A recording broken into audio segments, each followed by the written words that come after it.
Hey everyone, welcome back. It's Nat Walsh. Today we are going to play with another paper rose because they are one of my favourites companies.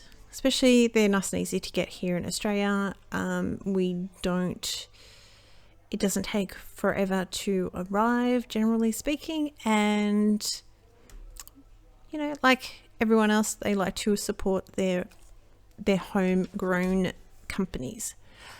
This stamp set, as I said, it's called Typed Sentiments, and you may hear my children up in the computer area. It is still Easter break. They've got another week off. They have pretty much 2 weeks, just over 2 weeks, but we're into our second week. Some of the sentiments in this stamp set are like cheering like crazy for you. Do whatever, be weird, it's okay. You aren't normal, I like that. That's very much a sentiment I like. Sending hugs, but happy birthday, thank you. This calls for a celebration and you are all kinds of awesome, which is a sentiment that we are going to use today.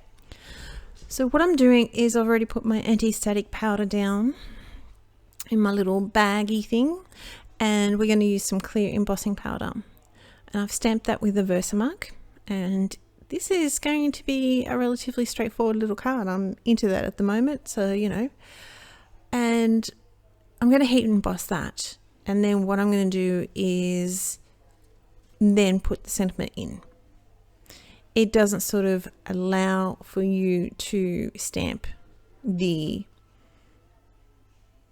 inside of the paper sort of thing, so we have to do that separately, but it's okay, that's all good. We can place it wherever we want, and some of these sentiments are very small, some of them are very big, so it allows you to manipulate that to whatever you wish. Just making sure that I've got my sentiment all straight. I just bend my MISTI up towards me just to double check that. Stamp him all down. We'll usually stamp it twice.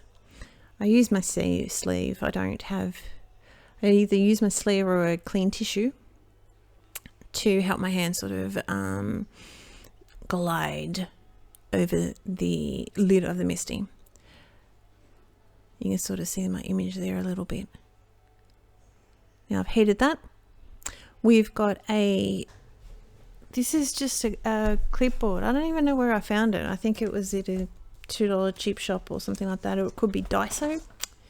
That might be where I got it from. And we're going to tape our panel down just using some delicate surface painter's tape. I'm not really too stressed about how much is overlapping the card, because you're going to see that I will cut this down. It's just trying to help with the warping. It's already a little bit warped because of the heat embossing. That always happens with me. Haven't quite figured out how to heat emboss it without it warping. But that's okay. It's got a lot of water and that sucker is going to be well and truly stuck down. We've got some Gamsai Tambi paints. This is the bigger set. I can't think of how many colors are in this, but I think it's right here. So let's see if we can figure it out. And the numbers are here, there and everywhere. I think it's like a 36, I think.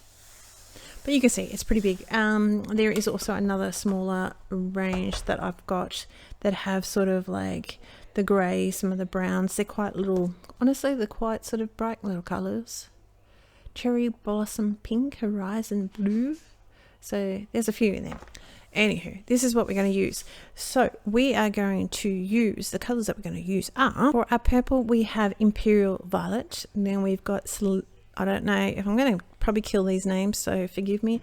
Cerulean Blue. I'm not a painter. Now you see why.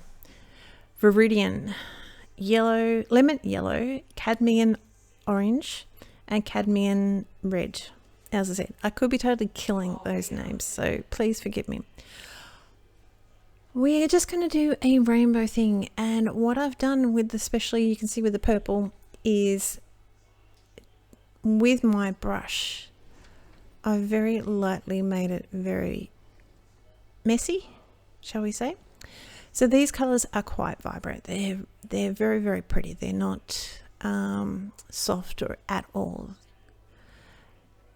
And so we're just working up through our rainbow, obviously starting. And I've got a Gooby there, but you'll see, you won't see him at the end of it. I try and lift him up a couple of times, but you know, it's not going to work. It's probably the watercolor cardstock I'm using because I can't remember which one it was because it was already cut down. But you know, any watercolor cardstock is going to be pretty good. This is a smooth one. It doesn't have a lot of texture at all, but it likes to very much grip the watercolor, but that's okay. This is a very, very bright yellow. And I'm going to lift it up here and just have it tilted so I don't totally lose my yellow. So my green was starting to flow up. You can sort of see it there. And some of my yellow will flow downwards, but you know, that's to be expected, but we can easily tidy that up a little bit later on. You'll see. Orange.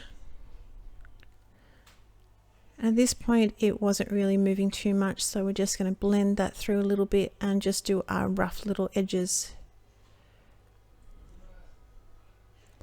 Just going back in because I dabbed him a little bit because he was a little, if the paint is too much over the white embossing, you can dab it off here, or you can use a dry brush and pick it up a little bit.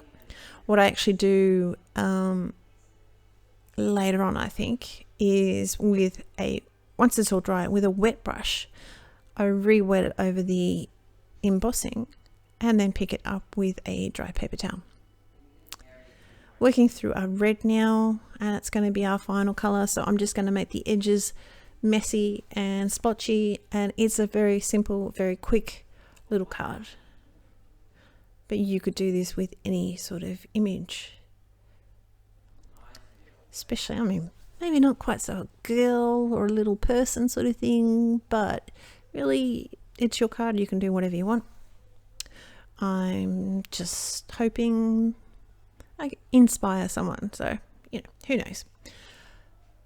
We're just trying to blend my colors in a little bit, so I don't want too much of a line. Take off any of my, and then put it back on, off the orange that is just too much over my sentiment, and we're just going to fluff about with it until we're happy. As usual, there is a link down below that will have you send you over to my blog that will have all my information, a couple of photos. There's not too many photos of this because there is one image and you don't really need too many photos. Your time is too precious as it is. So we're just going to go through and try and lift up my little splodge again, but he's not going to work. It's so not going to work, but that's okay. We're going to die cut this panel down a little bit more and you're never going to know. So work around it. Don't worry, don't stress about too much. Just see what you can do. The other option, you could put a little sprinkle, a little sequin or little pearl bit over it. But I decided to trim this down. I'm just still going back through my lines and just lifting up some of the color that is just a little bit too heavy-handed.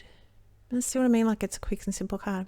So we've got Paper Rose nesting rectangles. This is to fit an Australian card base.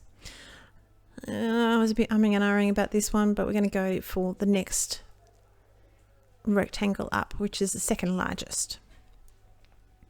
And then again, the link will be all in the blog, over in the blog. So I've got this purple cardstock.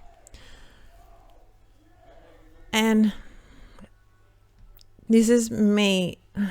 Well, it's not me being lazy, but I can't bother getting out my nesting rectangles. And honestly, I wanted a very slither of purple on the back of this card. So I put both the images up at the top. I'm just measuring here to sort of see how much measurements that I need to tell you, and it ended up being 9 by 13.1. Sorry, 13.3. My mistake. That's what it ended up being cut down, but I put both of them at the top of my guillotine, and I leave enough on the left of what I want to have, how much matting I want to be able to see, and then I trim that down on the other side. I do the same thing on the other side. The benefit of that is that if you are out, you haven't got your panel already stuck down. So if you're out, then you can just manipulate that a little bit more. And then I do likewise with the other two sides. And then you can place it all down. So bit of foam tape. We've got a watercolor cardstock, so I'm trying to make sure it all stays down. Make sure I half uncover some of my foam backing, which helps me to, I've said it millions of times, helps me to get it, make sure it's quite straight, because once it's down, it's down. But we know that. I've said it before. I'm going to stop saying it. At this point, you can't see my little gooby bit at all. I've got a multi-liner. I started off with a 0.1 and it's dead. I need to get myself a new multi-liner, so I'm just going to find my other one and we're going to work with a 0.3, which obviously is a lot thicker, but it works out so much better. And these are just squiggles, and I fall off the edge of my cardstock all the time. Next thing I'm going to do is I have some silver, sort of clearish, but they sort of got a silver tone to them, little bling. And we're going to use some multi-matte medium and put those down. And that's pretty much going to be our card. So as I said, like, there's a link below to the blog to have a look, and you can check out more of more photos of this card. There also, if you are not yet subscribed, if you could hit that subscribe, it would be a great honor, and hit the little bell and you will get notified of whenever I upload a video. Sometimes it's school holidays now, but usually I'm here, there and everywhere, as everyone is, and that way if you're free you will be one of the first. That's it. Take care. See you next time. Bye.